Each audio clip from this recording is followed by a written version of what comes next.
Sunugal 24.net, l'information à sa juste valeur, c'est ici même, Sunugal 24.net. La Sénélec est une vaste entreprise d'escroquerie et de spoliation.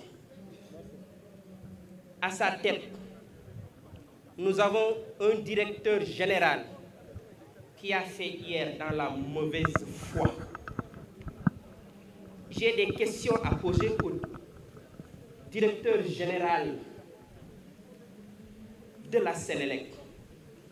Cette Sénélec qui nous ment et nous vole. Cette Sénélec qui ressemble à l'histoire d'une femme à qui on a tout donné, qui a tout demandé et qui est incapable le matin de servir un plat d'omelette. Monsieur le directeur général, où sont passés les milliards que l'État a investis dans cette boîte depuis plus de 15 ans? De 2005 à 2010, la Sénélec a englouti plus de 800 milliards.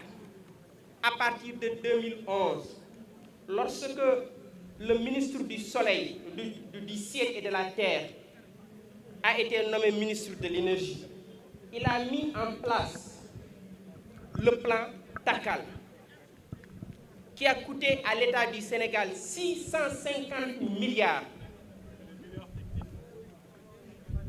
Après la défaite d'Abdoulaye Wade, la Sénélec a remplacé le plan TACAL par le plan Yessal, qui a coûté presque 300 milliards.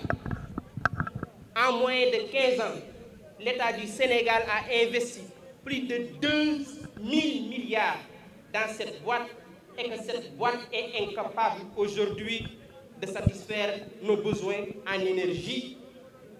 Et elle demande aujourd'hui au petit peuple, au bas peuple, au pauvre peuple de contribuer encore, de contribuer toujours, de contribuer davantage. Nous ne l'accepterons pas. Le directeur général de la Sénélec nous dit que 611 000 familles ne seront pas concernées. Le directeur général de la Sénélec doit publier la liste de ces familles pour que chaque famille puisse avoir la possibilité de vérifier sur Internet si elle est concernée ou pas.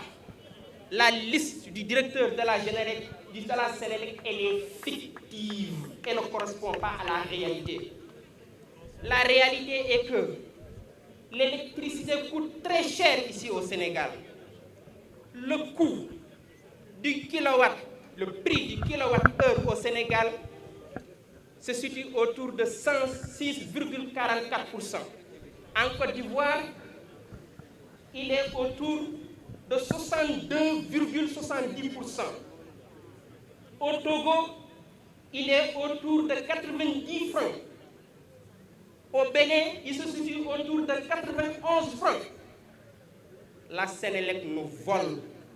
La Sénélec nous ment.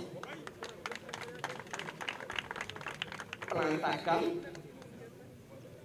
plan Yessal, plan Saki Alal. C'est pourquoi je dis, sous Diouf et sous Abdoulaye Wade, le Sénégal était une société de petits voleurs qui ont volé au peuple. Sous Macky Sall, il y a eu de profondes transformations et que nous avons aujourd'hui une société de grands voleurs qui sont devenus des milliardaires. Voilà la triste réalité dans ce pays. Cette société de grands voleurs, aujourd'hui incarnée par des figures comme la Sénélec, comme Aliou Sall, comme Bougazeli, qui sont devenus des milliardaires, non pas sur la base du mérite, mais sur la base du vol, de l'escroquerie, de la spoliation de notre peuple. Nous ne l'accepterons pas. Mes chers amis, mes chers camarades, mes chers concitoyens, il y a des priorités ailleurs. Oui, des priorités. Cet argent-là aurait dû servir à construire des universités. L'accès à l'enseignement supérieur doit être démocratique parce qu'un enseignement supérieur ne peut pas produire un progrès humain et culturel. L'accès à l'enseignement supérieur, je vous donne quelques statistiques. En Amérique du Nord et en Europe, se situe autour de 60 à 70%. Au Japon et en Corée, autour de 80%. Et le taux est aujourd'hui en Afrique au-dessous de 7%. Et le gouvernement du Sénégal est incapable aujourd'hui d'orienter 45 000 pauvres bacheliers.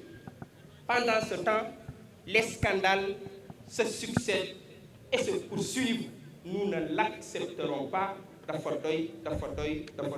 Merci beaucoup.